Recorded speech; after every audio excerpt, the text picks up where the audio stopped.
left, I was letting them win.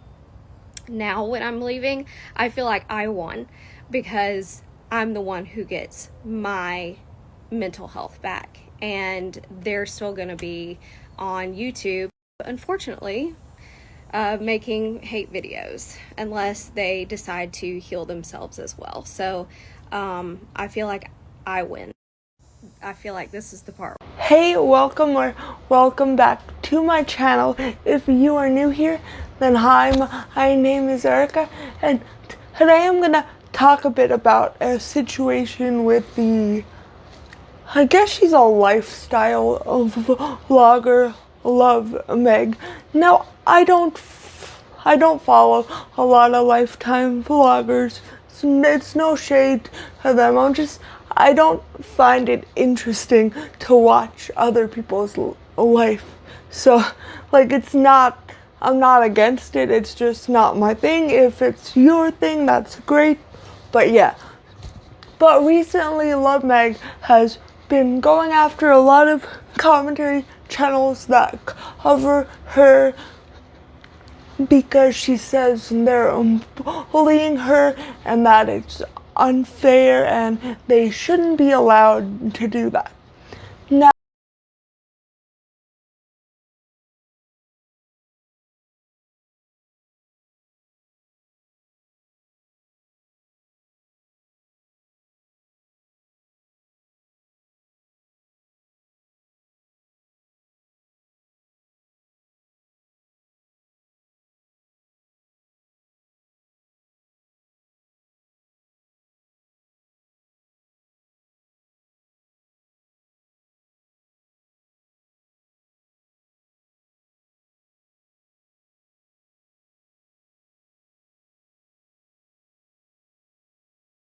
Narcissists are always the victim. You can always count on them, like clockwork, to mistreat and abuse a person and then somehow make themselves be the poor victim in the situation. now, of course, as a commentary channel, I have a lot of thoughts on this. So, I've seen people coming from different angles on this issue, but my belief is that people are allowed to talk about what they want on their channel as long as they're not hurting people, as long as they're not being callous or cruel. And I don't think having commentary on your behavior is callous or cruel. If you're gonna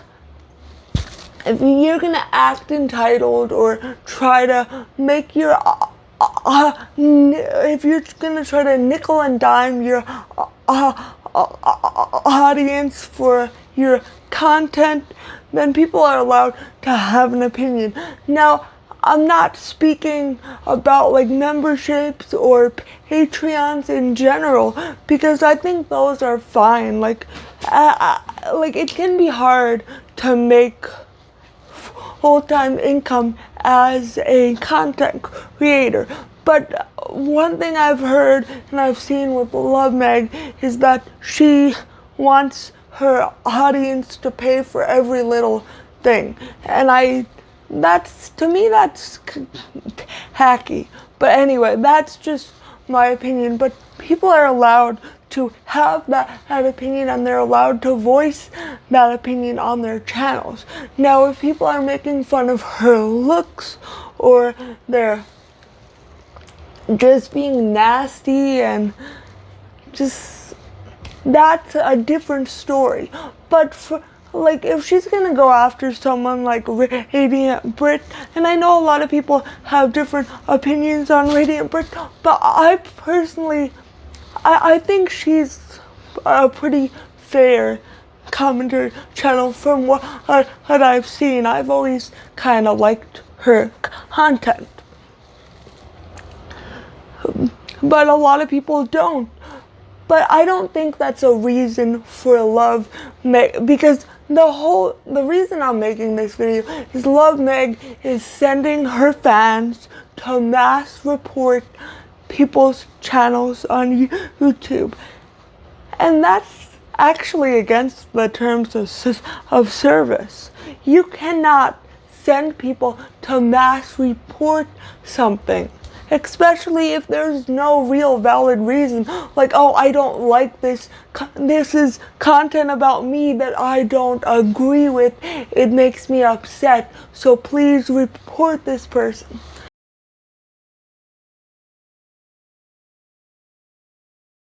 And I'm kind of surprised that not another housewife is okay with this, because in the past, she's spoken out against deplatforming people, even people she doesn't like. So I don't know why when it's in this situation she's okay with mass reporting, because that can get somebody's channel taken down. I mean, if anything, it should backfire on Love Meg and get her channel taken down, because you can't behave like that. You cannot send your audience to mass report other channels, and if you do that, there should be consequences, in my opinion. I don't know why not another housewife is okay with this, especially since Love Meg is also going after her. So I just wanted to say this super quickly. Now, I am all for Love Meg doing whatever is best for her mental health. So if that's getting off YouTube, I think she should. But I don't think she should blame other people for having commentary on her actions and be like, they hurt my mental health. Because a lot of these people that she's talked about, I haven't seen them make hate videos on her, so I think it's unfair to call them hate videos. But if that kind of criticism is too much for you, then yes, get off of YouTube, because it's not the best place for you to be then. Because you know what I find with a lot of lifestyle vloggers and mommy vloggers and just people that do like a day in the life vlog, basically channels that aren't commentary channels is what I'm trying to get at. But I've noticed a lot of those creators have a distaste for commentary channels, and they think we're like leeches that cannot make our own content, and we're not creative, and we're just piggybacking off of them and talking about them. So, Marissa, from that very point of view, from that definition, you would be one of those bad guys. Whether you're saying something nice about Love Meg or not, you're still piggybacking off of her. And of course, I don't think commentary is piggybacking. I don't think people are leeches for commentating, because I think commentary is important. I think it's important to have conversations about things, even if it's not necessarily a super important conversation to be having. Like, YouTube can be for education, it could be for entertainment, it can be to feel less alone.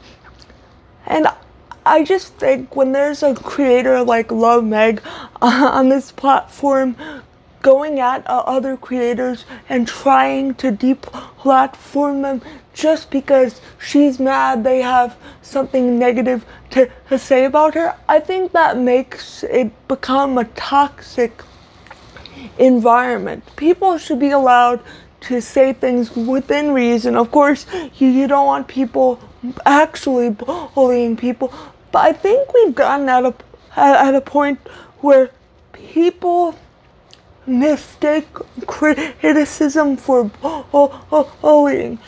Me saying, like, let's say, I'm just coming up with a random example. Let's say I'm doing commentary on Gabby Hanna. I haven't since last year because I just haven't been really keeping up with her. she bothers me, and I would rather not engage with her content. But anyway, let's say I'm doing a video on Gabby Hanna, and I'm saying Gabby Hanna should not do this or should not say this. This is harmful. That's not me bullying. Me bullying would be like, oh, Gabby Hanna's going nowhere in life. She's hideous. She's stupid. She can't say. Like, that's bullying. Me just being nasty for no reason. But if I'm offering criticism on like specific behaviors or actions or words, and that's not bullying, and I think we need to get away from that. Now, do I agree with everything Radiant Brit has ever said? No, of course not. I don't think there's a single creator on this platform that I've agreed with every single take they've had. But does that make her a bully? Not really, in my opinion. Because by that same line of thinking, then I would be a bully, and every commentary channel, Smoking Low, I'm trying to think of commentary channels off the top of my head, which is kind of funny because I actually do watch a lot of commentary channels, but for some reason my brain just won't remember any. But like Mia Horace and not another housewife. Like, by that very definition, we would all be bullies and haters and leeches. So I think that is a very dangerous territory to venture into, because then commentary as a genre would be obsolete. People are allowed to have their opinions. They're allowed to share their opinions, even if their opinions you don't like. And know this, and I know people are gonna twist this and be like, oh, so when people are being ableist, people are allowed to be, of course people are allowed to be ableist. But that being ableist and being a bigot of any kind is different than offering commentary and criticism, and I think that's a very important distinction to make. And with that, before I ramble on for 2 hours, I think that's going to be the end of this video. If you learned something or if this resonated with you, please give it a big thumbs up, because it does really help with the algorithm. And if you have not already and you would like to see more of my content, please consider hitting that subscribe button. Thank you so much for watching, and I hope to see you again next time. Bye.